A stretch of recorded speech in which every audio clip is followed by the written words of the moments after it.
working with Peng since November 2020, so about just over a year, 14 months about. I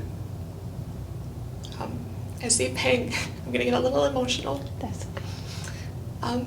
I see Peng to help with my depression and anxiety and chronic pain. And I've had depression since my older son was born, and he's 26 now. And I have seen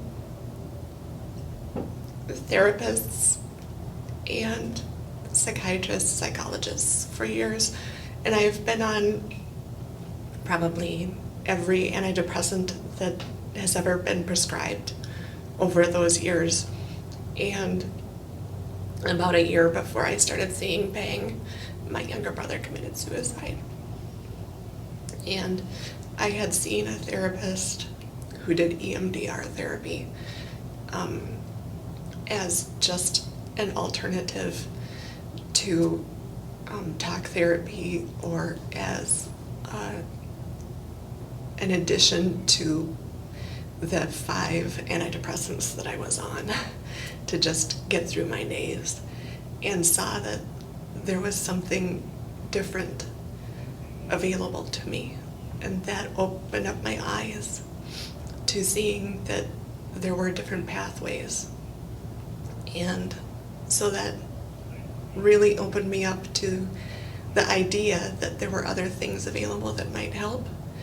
And so seeing Peng just seemed natural to me, and the suggestion that he could help with my depression and that there were other routes to being able to help handle my depression and my anxiety, and seeking a higher path, and being able to get off of my medications. It was just eye-opening coming to see him. And so that's kind of what brought me to see him. My on-the-table experience is varied, but it's always really warm and very pleasant. I feel awash with a bright light surrounding me, and I feel at peace.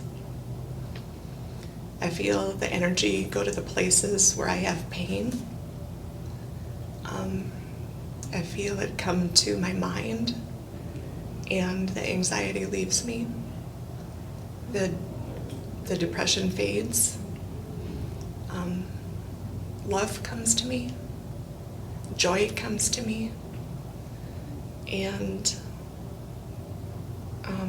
there are times where different body parts will shake and tremor. And Peng explains that to me as layers leaving me, shedding layers of my past, or as I'm becoming more of my true self, shedding layers that I no longer need, or things that no longer serve me, that I'm able to leave behind. No matter the experience, I always do feel lighter and decompressed, relaxed. When I'm practicing the QIGONG, the things that I feel practicing the set, I feel very empowered. I feel the energy gathering within my body. There's times, I recently had an injury. I've had 2 pretty major injuries lately. I have a puppy who has many dog toys, and I was a little frustrated with her because I was having company over, and I was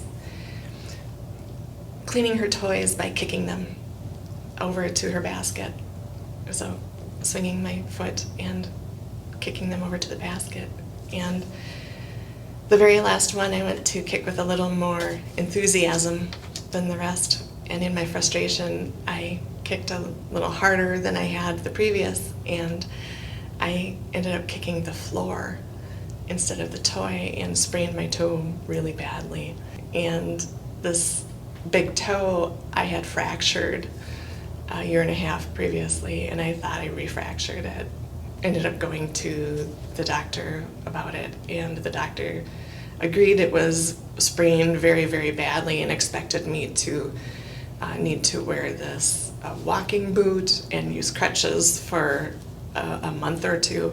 But I continued to do the QIGONG set and actually went to class in my boot with my crutches and went back for my recheck in 2 weeks, and the doctor was shocked. I didn't need to wear the boot anymore. The sprain was healed. And I totally attribute it to doing the practice daily and concentrating the energy that we gather.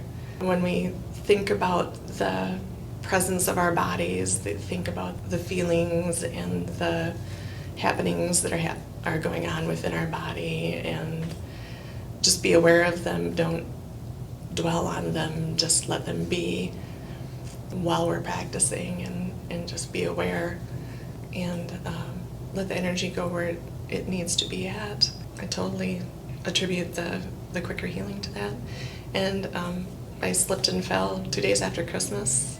Totally believe that I probably had a cracked rib.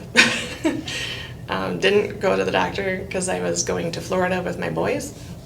Didn't want to know. Like, I'm going whether it's broken or not. I'm going on this trip. And we went for 4 days and came home and was still hurting. Fine, I'll go figure out what actually happened. And X-ray and MRI showed there might have been something, but it's healed or never was really anything, maybe from a long time healed injury or something, but even the muscles showed there might have been a slight something, but yeah, I came to Peng for acupuncture and continued practicing in a slightly modified format, more concentrating on doing practice in my mind than doing the full sets. But again, I believe that it's helping our bodies do what our bodies need to do. When I walk in to see Peng, I always am greeted with a great smile. Even if he has his mask up, his smile's in his eyes. And he knows what's going on with you, whether you tell him or not. So it's not worth trying to hide it. It doesn't help anything to try to, quote unquote, be strong, to present yourself as someone that can handle it, or you're good with yourself, whatever, you're only here to have pain treated. As I thought in my early days with him, pain isn't just in the body, it's in your soul too. And that's one of the big learnings that I've gotten from him. That's one of his gifts that he has, is to teach that. And it's so subtle. He can see you. And there's no better way to say it than that. He did a distance healing session with me a few weeks ago after I fell. I just couldn't even drive in, but I did a distance healing session with him. And I felt so much better after the session. My thinking was less clouded. My heart was lighter. And we didn't even discuss the things that he cleared for over a week. It was really amazing that we were able to connect, not even in the same room.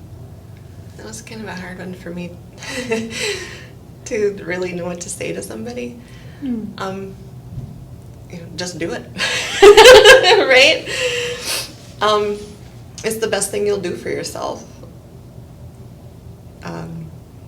Coming from someone that had never considered homeopathic or Eastern medicine of any kind as a solution, now not seeing it as not being a part of my life.